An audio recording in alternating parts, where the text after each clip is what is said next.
একটা গুরুত্ব প্রশ্ন, আপনি কখনো কি ভেবে দেখেছেন এই যে রাগ, হতাশা, মানসিক চাপ এগুলো আমরা কেন সামলাতে শিখতে পারছি না? এবং জীবনে আমরা অনেক কিছু শিখি কিন্তু নিজের সাধারণ আবেগগুলি যেমন কি রাগ বা স্ট্রেস নিয়ন্ত্রণ করতে গিয়ে আমরা বারবার ব্যর্থ হই। আজ আমরা এই বিশেষ ভিডিওতে সেই ব্যর্থতার কারণগুলো খুঁজব এবং আপনি যদি চান আজকের পর থেকে আপনি রাগের উপর নয় বরং আপনি আপনার রাগের উপর কিভাবে নিয়ন্ত্রণ করবেন, তাহলে ভিডিওটি 1 সেকেন্ডও মিস করবেন না। নমস্কার বন্ধুরা, আমার নাম শুভ সিং। নিশ্চয়ই ভিডিওর টাইটেল আর থাম্বনেল দেখে বুঝতে পেরে গেছেন আজ আমরা কী বিষয় নিয়ে কথা বলবো। আজ আমরা সেই সব বিষয় নিয়ে কথা বলবো যারা রাগ বা স্ট্রেস সামলাতে শিখতে পারছে না। কেন শিখতে পারছে না? বেশি নয়, আপনাকে দুটো কারণ বলবো, দুটো উপায় বলবো। যদি আপনি অ্যাপ্লাই করেন তাহলে আপনার রাগ আর স্ট্রেস কোনোদিনও আসবে না।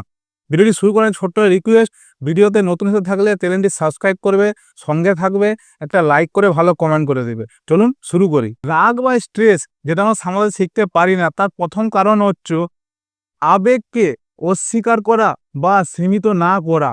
যেমন কি আমরা ভাবি রাগ, কান্না বা হতাশা এগুলো হচ্ছে আমাদের দুর্বলতার কারণ। তাই আমরা এই অনুভূতিগুলো নিজেদের মধ্যে চেপে রাখি, ভুলে যাওয়ার চেষ্টা করি।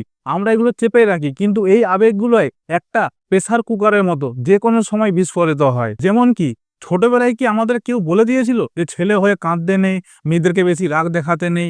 এই অনুভূতিগুলোই আমাদের আবেগকে অস্বীকার করতে তোলে। দ্বিতীয় কারণ হচ্ছে অভ্যাস বা রুটিনের অভাব। খুলে যদি বলি, আমরা মনে করি স্ট্রেস বা হতাশা এই ম্যানেজমেন্টগুলো হচ্ছে একটা বড় দুর্বলতার কারণ, কিন্তু এইটা হচ্ছে একটা দাঁত ব্রাশ করার মতো দৈনিক অভ্যাস। কিন্তু এই স্ট্রেস বা মেডিটেশন করার জন্য বা স্ট্রেস কমানোর জন্য সামান্য আমরা না মেডিটেশন করি, না একটু হাঁটি, নিয়ে শখের অব্দেও আমরা একটুও খেয়াল দিই। উদাহরণ হিসেবে যদি বলি, যখন আমাদের স্ট্রেস হয় তখন আমরা সোশ্যাল মিডিয়াতে যাই, কিন্তু ওই সোশ্যাল মিডিয়ায় আমাদের স্ট্রেস আরও বাড়িয়ে দেয়। কিন্তু আমরা 5 মিনিট গভীর শ্বাস নিয়ে আমরা একটু হাঁটাচলা করতে পারি না। তাহলে আমরা এই ভিডিওতে কি দেখলাম?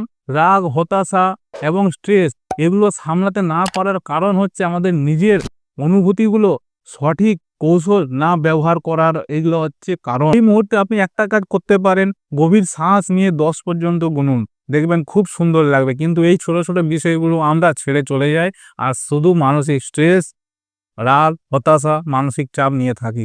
যদি ভিডিওটি একটুও যদি 100% যদি লাভ দিয়ে থাকেন তাহলে কমেন্ট করে জানাবেন। ভিডিওতে কোনো হাল ছেড়ো না। আবার দেখাবে পরে কোনো ভালো ভিডিওর টপিকে। আজকের জন্য এতটাই, ধন্যবাদ।